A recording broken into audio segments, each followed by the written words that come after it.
Oh, yes, there we go. All right, so welcome to the first ever episode of Specially Speaking. My name is Andrea. I'm Elizabeth Clark. Not the full name. Cheeks. You have to start. No, I'm not starting it over. Welcome to This Is Exactly What You're Getting Yourself Into. This is what it's going to look like for the next 30 to 40-ish minutes. We'll see. It might go a little longer. The way we, yeah. With the amount of insanity that's about to occur, probably more likely than not. Um, so obviously, this being our first ever episode, we're going to start with some brief introductions for those of you who don't know us. We know there's probably a good chunk of you that do, in fact, know us. But for those of us who are just tuning in and just meeting us for the first time, we're going to start. So I'm going to pass it over to good old Miss Elizabeth Clark to give her full government background for all of you lovely listeners out there. Well, I just want to start off by saying one of our biggest goals regarding this podcast is to become an extra resource for families, even for students. What we really want to do is dive deep into some major educational topics that are occurring. Also, dive into the process of special education and what that looks like in different educational environments. And really just have a good time and bring some light into some important information and facts that we want to give to our families, friends, students, and colleagues. But when I say we have a good time, I think it speaks within our personalities. She's very quirky. I guess I'm the qualified brainiac, Yeah. like Pinky in the Yeah, Pinky in the Brain. Very much so. Nevertheless, I have been in special education for now about 18 years, and I've done every educational platform such as early intervention, public education, inclusion, self-contained, teaching the blind and visually impaired, also doing consulting work, advocating, adjunct professor. It goes on and on and on. But really, the gist of my educational career was to dabble into every special educational setting that I could so that I can have enough knowledge to provide and share with my families because I'm not an expert. And I just want us to go on record and saying we are not experts, but we have a lot of knowledge and education and we have a lot of grit for our families and what we do. So we want to be able to portray that within our podcast at the same time, just again, have a good time and really get to know you guys and communicate. And so we embarked on this journey together. And I also want to tell you that this podcast goes hand in hand with our business. You're not gonna. Yeah. You give me no time to use the soundboard, which drives me mentally insane. Yeah. So she's technically savvy, and I'm here for what's in there. So, not just quirky with the big personality, but Quirky. some, quirky inside. So Liz has just covered quite a lot of stuff all about herself. I'm going to introduce myself very briefly. Okay, let me give you my full government name because, Liz did it. So my name is Andrea Russo. I've been in education for 9 years. I started with early elementary. And then fastly went into high school. I also, for the past 40 years, 40 years, that's crazy. 4 years, focus on just special education with a 15-to-1 resource program, where I was able to not only design and create curriculum for those students that was on grade level for where they were at, but also managed and maintained their IEPs, related services, much like Liz has done in the past. We both have a very strong passion for special education, like education in general, but definitely also for special education, which we will be diving into a lot probably in this first episode just because of the state and of where education currently is at, especially when it comes to students with IEPs and 504s. And I'm just going to give myself a, that's correct. And then You should have done that when she said the SHIT word. I can't, you know what? Yeah. Oh, yeah. Just a caveat. Liz will be only but the most professional, clean. She can't, doesn't want God to smite her or anything like that.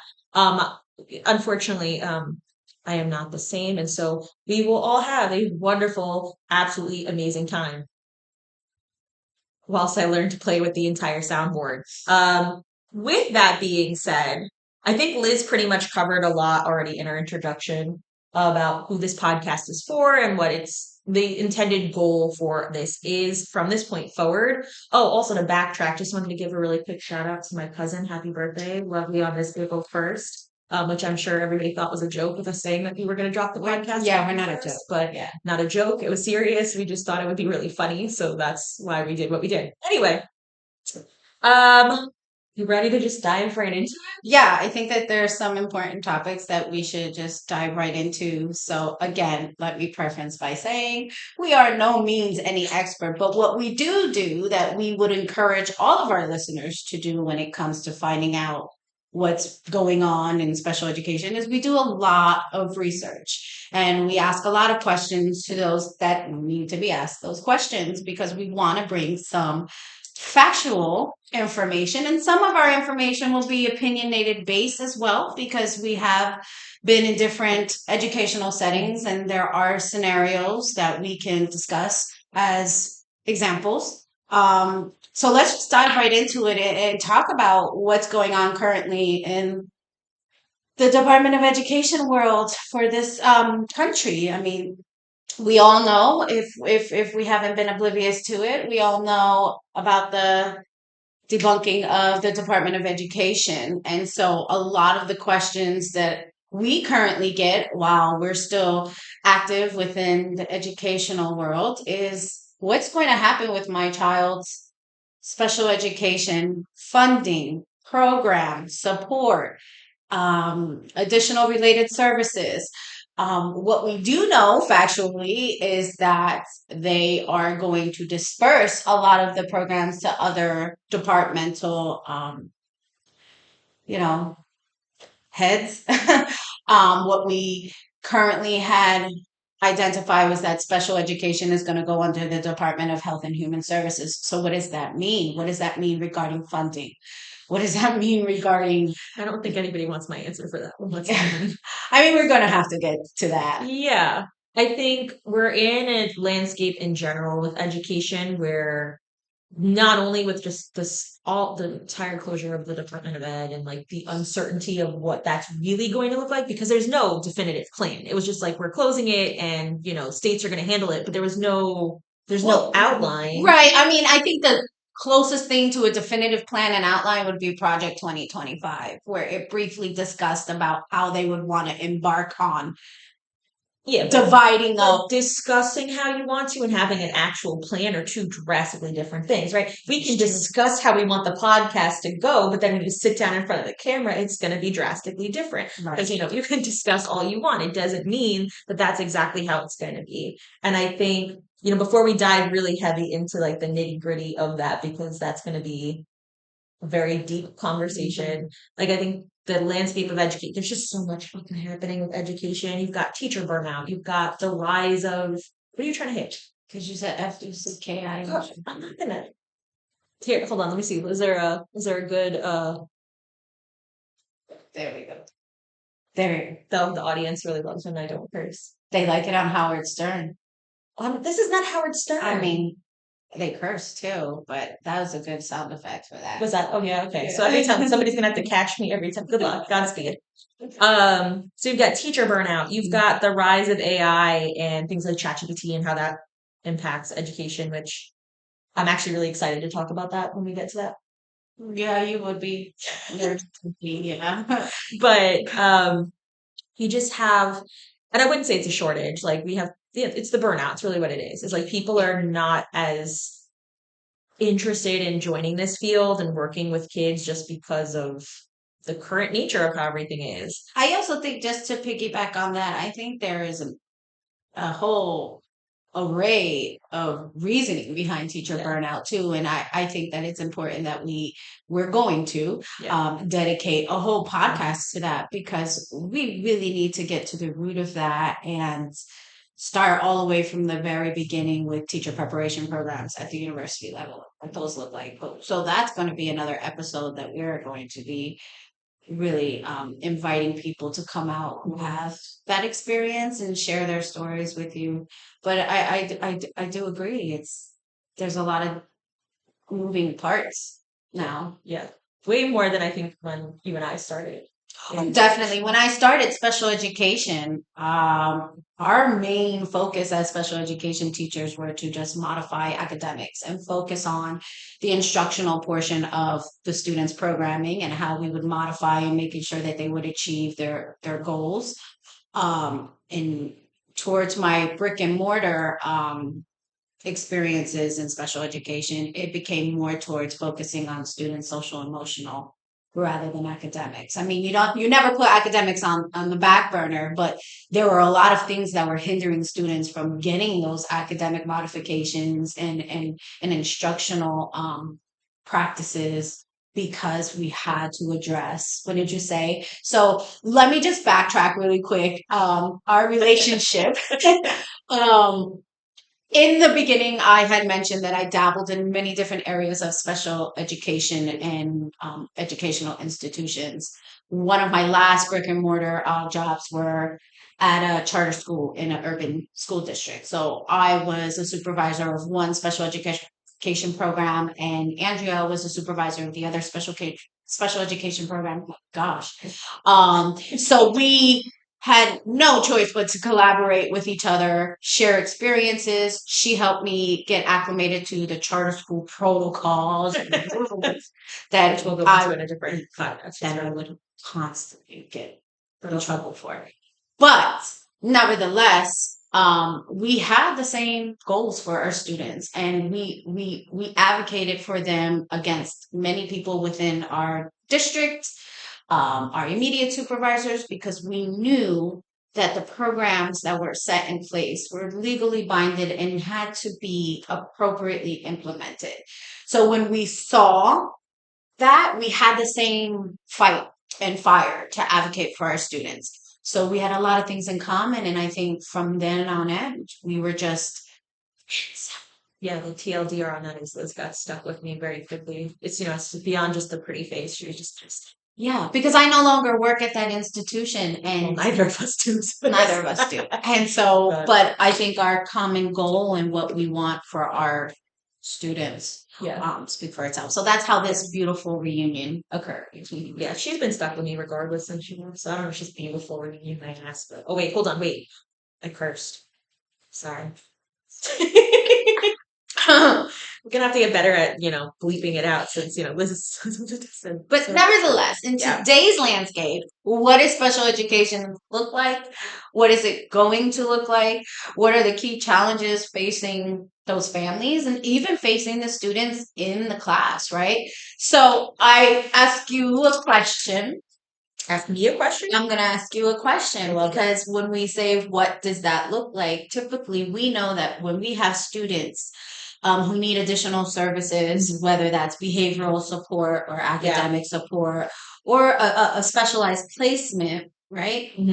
Costs a Yes. lot of money. It does. And there's a lot of red tape and pushback when you try to say that a particular program is going to be so appropriate for the student and it's going to make them progress in many different ways.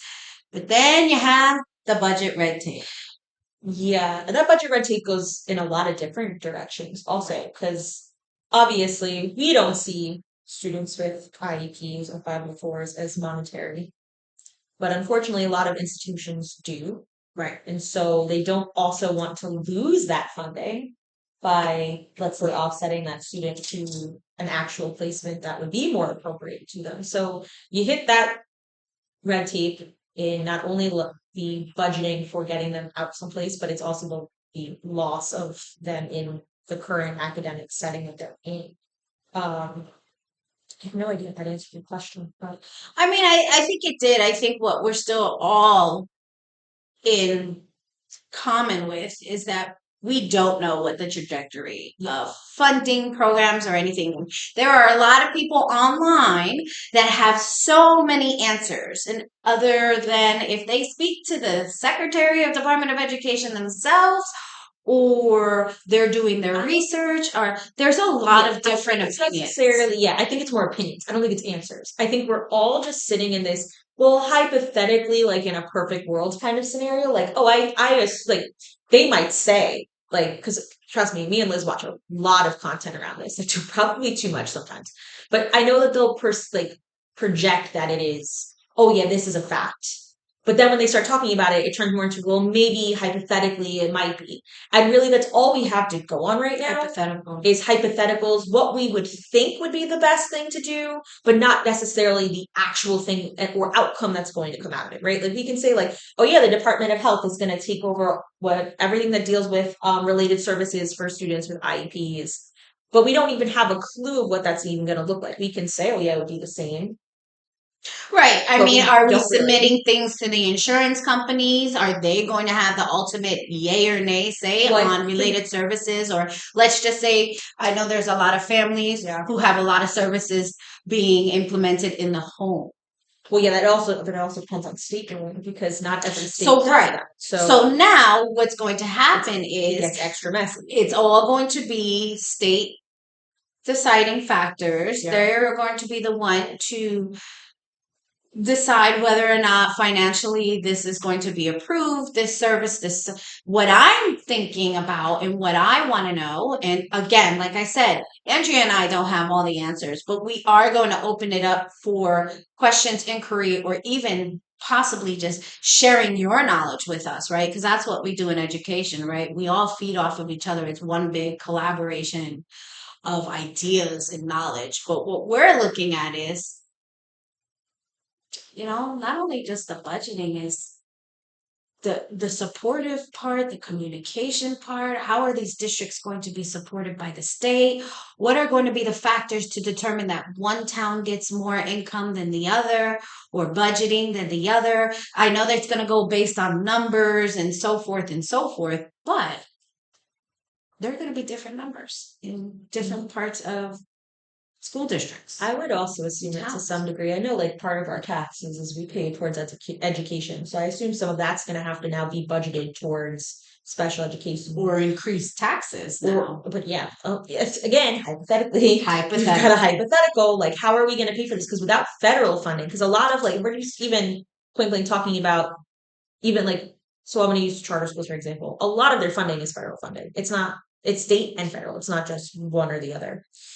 Um, in order to provide these programs and things like that. So if you have the complete removal of federal in the respect of which it's already been up to this point, like how are we like what's going to be the difference? Like how are we making up that difference in order to provide the same supports for students? And I think with everything so far up the air, because there aren't any like on paper, this is the plan, this is what we're doing. And I'm it's almost just curious to think of, is that going to be a single individual making all of these protocols and determination of what is going to be approved on spending, what is not, what is this program going to look, or is that going to be a committee at the state level? I would assume it would have to be a committee because how do you have one individual? Well, every Department of Education, I will say, like the New Jersey Department of Yeah. Education, New York Department of Ed, they all have that. But I'm Yeah. just curious as to what the layout is going to be, as we all are. As we all are, we're going to be learning together. We're going to be sharing information together. So again, if there is something that particularly interests you about the topics that we are discussing and you feel the need to share your knowledge with us, we encourage that. Yeah. Because I think that we are all, I will say, this is the first time in education where we're all on the same playing field. Because none of us have a look, I've centered myself, a damn clue of what's actually about to happen and what is going on. If you want to submit anything to myself and Liz, we'll absolutely happily review. You can hit us up on our Instagram. You can hit us up via email. We have our lovely website, which is Unique Learners, is it LLC.net? It's just Unique Learners LLC. .net. We are Yeah. .net. We are. And then yeah. the Instagram. Which is Unique Learners LLC. Can't miss us. You'll find us. Our faces are all over the page. So if you find something that doesn't have our faces, you've gone too far. Just look for our faces. You found us. And our website's linked there. So choose our email and our business number, which you can feel free to text. I don't, call. You can feel free to call also, but you might not always get a response right away. But feel free to text us with anything. We happily will look through all of that and address anything that you guys want to talk about in the podcast, because like Liz said, this is us collaborating with all of you in order to help educate not only ourselves but everybody at this point together, because it is going to be a pretty much hand in hand collaborative effort going forward. Yeah. And I think there are a lot of topics that we can discuss regarding just the changes that have already occurred, that are going to occur, and that will continue to occur. We're going to be talking about funding and resources, the role of advocacy. I think that's a really big Yeah. part for us, is really supporting these families who are probably not as tuned in, whether that's because the lack of communication from a district Or I think just a general like it's a lot lack to of lack of digest. knowledge or uh just openness around the process too. Like Right. I think like we've Liz and I have both dealt with families like who genuinely want to know more. They just don't know how to access or like what to ask for things of the nature. Um, which part of just a shameless plug, part of our business here is Advocacy. advocacy. So if you It's have very questions, important. feel free to contact us. We will happily look through anything, even if it's your child doesn't have an IEP yet, but you are interested in like what that process looks like. Feel free to contact us. We will happily walk you through it. But I think that's what it is. There's a lot of gatekeeping around the process, around Sure. information in regards to it, like Liz has seen, I've seen IEPs that are just written so horribly, and parents don't even know they're written wrong, or like they don't actually address the needs of the student, or there's things that are missing because there's just a general like gatekeeping, unfortunate gatekeeping. Yeah. There are many reasons why they gatekeep information. I mean, budgetary reasons is Well, probably yeah, number one. But for whatever reasons those may be, it's a we've always disservice. just told our parents what it Yeah. is and what their rights are. And that's just the way it is. I think we've really been transparent with our families regarding the programming, and yeah. And we're gonna try to be as transparent as we can with you all. We just really want to just support our families and educators. That's really, I mean, I think our number one goal is, like I mentioned earlier, is to provide resources, to talk about those topics with teachers and colleagues, that maybe they could just call and vent. Hey, I'm burnt out because X, Y, and Z. And that's what we want. We want you to be as transparent as you can. Um, because we want to support you. And we want everybody to feel supported. And the first thing to do with that is to be informed. Yeah. And knowledgeable, and looking ahead for the future of education. I mean, let's talk about that. Are the classrooms going to be, what is classroom management going to look like? Right? What are self-contained classrooms going to look like? Um, Will we even have the capacity to have self-contained classes? Because without funding, you can't. right. So And how do teacher layoffs, I mean, we know it directly yeah, impacts the classroom without a doubt. We know that yeah, it directly impacts the classroom, but how does it impact everybody in the classroom, outside the classroom, families, parents? You know, I know tons of students who have favorite teachers. And yeah, imagine having your favorite teacher in January just yeah. leave. I mean, we've all been that Right. favorite Teacher, teacher, yeah, yeah, and yeah. we've all had opportunities, Yeah. whether we got laid off or, Yeah. financial shortages. That happens a lot, especially after COVID. Yeah. I also think too, like this ties back to like just the lack of people interested in the field at this point. Like we don't have as many actual certified teachers. And I know like post COVID, like this, well, at least here in New Jersey, the state did a lot of like wiggling, kind of, like Figure it out on figure your it own. out. Like you can hire people that don't have X, Y, or Z, or they don't need to be certain because we're just trying to fill the gap of people just not interested in this field. And I think we're seeing more arise now, probably than ever, of people who didn't necessarily study to be educators, but this is a career change, which obviously we love all walks of life. Like we have things that are valuable to Sure. bring, but also like you, there's a lack of like actual physical training to do this career, Yeah, which yeah, then you can see because eventually those people don't yeah. typically tend to stay very long because they're like, this is a lot of work because it is. Right. So whether you're getting into special education or education in general as your second career choice,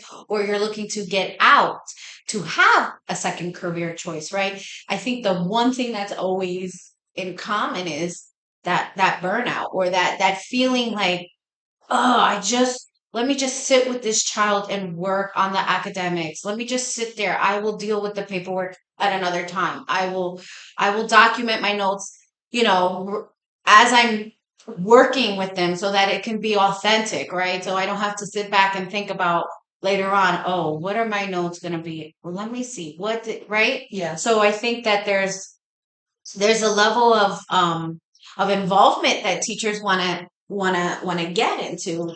However, there are other things that may deter that from happening, such as working. And oh my goodness, I worked at a school where on my prep, okay, on my prep, I had to do a hallway duty.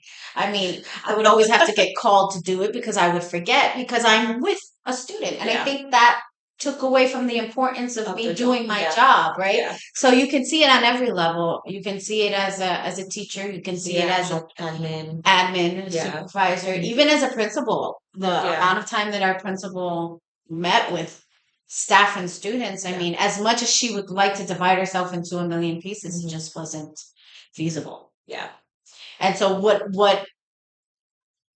I say this because we talk about the differences that are going to occur within education, period, right? Yeah. On top of everything that's already happening without all the changes. Yeah. So it's a lot, and we give everybody in education, whether you're a social worker, Yeah. a guidance counselor, or whether you're working as a school secretary, anybody in education, we're going to have to roll with the punches on this one, and we're all going to have to be adaptable to the changes that are going to occur on top of everything that we are trying to accomplish already in education. Yeah. So it is going to feel different, look different. You're even going to be talking about some of the topics in a different manner. Yeah. I think so. And it's confusing. So if you think that you are confused, we as educators Are as equally as confused as everybody else. So don't worry. We're all in this together, as a good High School Musical quote. but the one thing I had to get it. Sorry. the one thing I could say about all of this is that we're going to be eager to learn Yes. and bring you guys some answers, and just share. I can't stress that enough. Yeah. We're very, very, very excited to start this journey with you all. So we hope that you enjoyed our ramblings thus far. I know, Yeah. I know I'm enjoying it. So hopefully you guys are too. And trust me, this is our first podcast, so our ramblings are there. But we are going to have a lot of topics that we can just solely engage on Yes. those particular topics.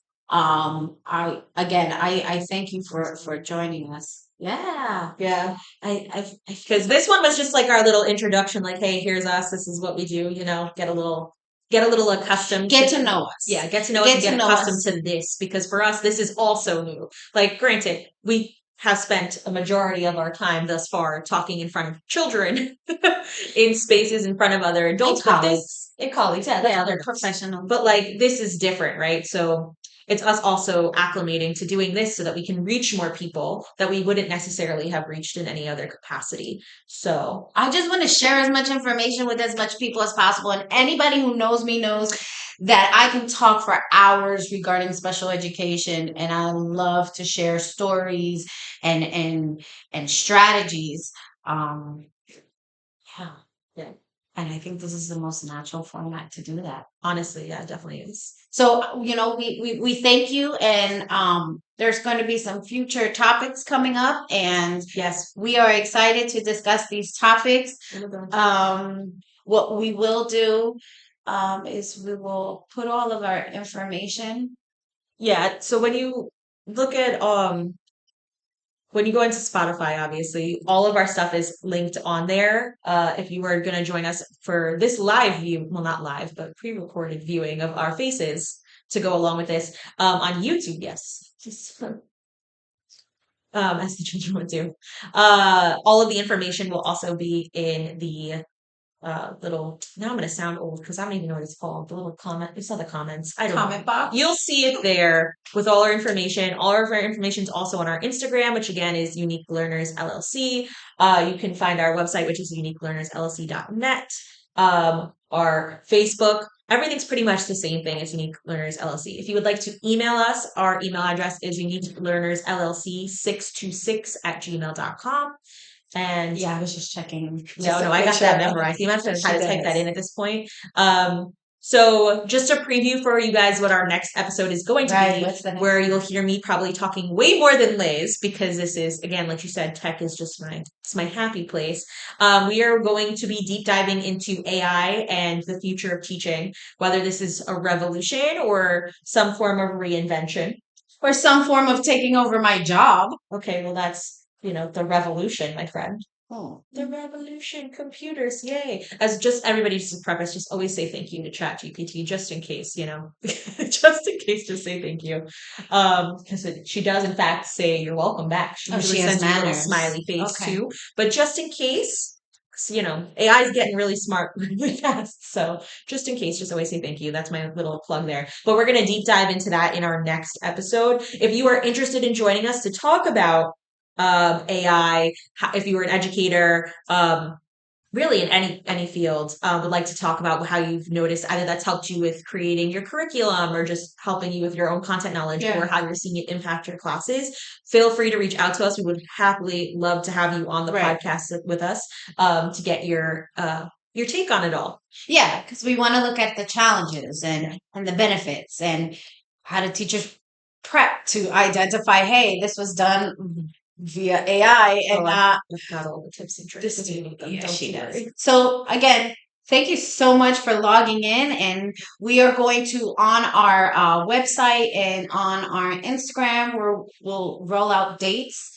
Our goal is to see you guys on a weekly basis. It's our hope and pray. But anyway, have a wonderful April Fool's Day. We hope that you all did not get completely tricked. Too badly anyway. Yeah, I look like this outside of April Fool's, so there's no trickery. Sometimes I do. Depends on how professional Liz makes me dress. But anyway, with that being said, thank you again for joining us, and we look forward to seeing you in the next one. Bye. Bye.